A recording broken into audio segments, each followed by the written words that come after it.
Despite the awesome analog horror teaser that we got from Mob Entertainment about the escape of Huggy Wuggy from the Playtime Co. facility, we still don't know much more to expect from Poppy Playtime Chapter 3.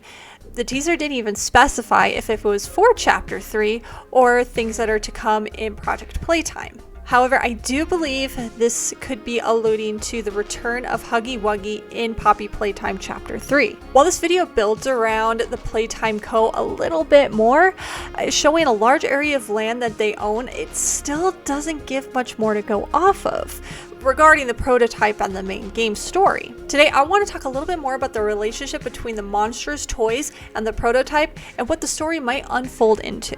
So MatPat had an amazing theory about how the prototype is trying to protect the toys and asking them to do his bidding by eliminating any intruders that come into the factory, not wanting them to take any more of the leftover research items to make more human-infused toys.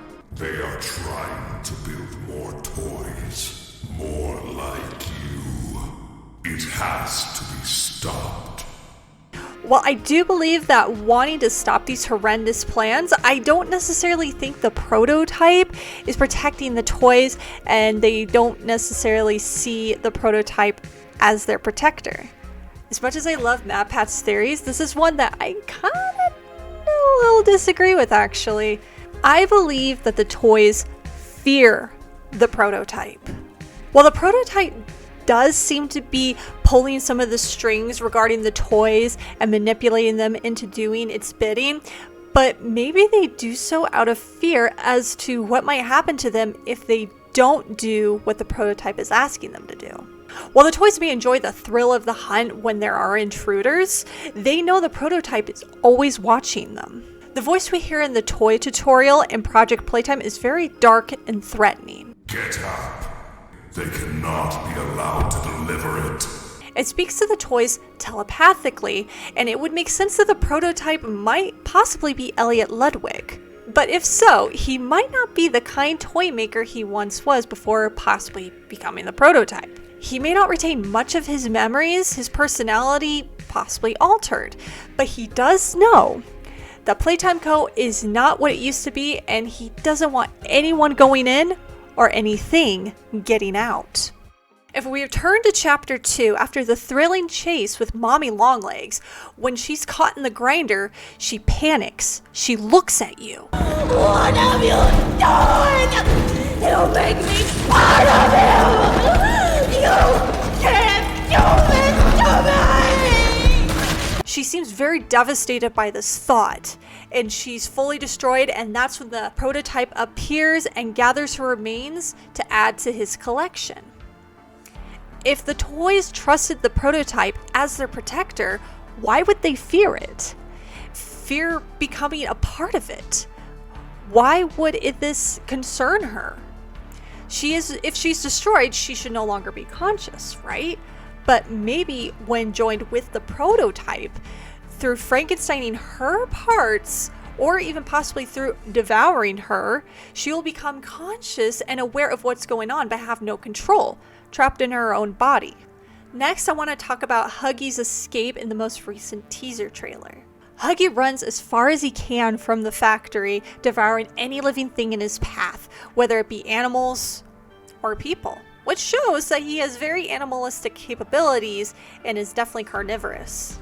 What I want to know is, why is Huggy running? Is he like a caged animal that finally found an escape? Was he running from not just Playtime Co., but the prototype as well? And why did the house that wasn't that far from the factory have a security camera sitting right outside of this? Were they afraid of things getting out, and so they recorded the surrounding area outside of the trees? Was that house on Playtime Co. property?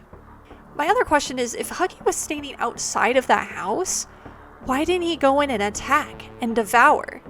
He's willing to devour anyone that's in the factory, but as soon as there's a house and there's people and civilization, he just stands there. What if the reason why that camera was outside of the house was because it is an employee's house that's right outside of the factory, or an ex-employee's house? This could explain why Huggy was docile, because what if this was his house before he became Huggy Wuggy, when he was an employee, and that's his family. And maybe he's running back to go see them one last time or try to get their attention. It would explain why he stopped outside that house and why he didn't go in and attack them. I think this would definitely be a good explanation as to why Huggy ran away to see his family in that house and possibly try to escape the prototype. And I will say this, in that house, there was a room that was lit up. So someone definitely saw him. I believe the toys truly fear the prototype and attempt to avoid it at all costs. I know it hasn't devoured them all these years that they've been trapped inside the factory, but maybe it's because the prototype is using them to protect the factory. They know he's a threat, but he won't go after them until they're eliminated. Then he goes for their remains to add to whatever nefarious plan whatever the prototype has. I know this is just kind of like a pretty quick theory idea that I had, but all I could think is just like, if the prototype's protecting him, why is Mommy Longlegs so terrified of the idea of becoming a part of him? That's what I want to know. It just seemed a little interesting. So that's why I think while he's protecting them a little bit, they fear him and they know what's in store if anything goes wrong. Let me know what you think in the comments below, what you think of this theory. I also want to thank everyone in my last videos who shared their theories as well. I love seeing what everyone has to say about this game. It is so much fun, and I've been enjoying just throwing myself into the Poppy Playtime lore and theories. It's really, really great, and I appreciate everyone for watching this video. If you liked it, leave that thumbs up. Subscribe if you want to see more videos like this, and I'll see you all in the next video. Bye.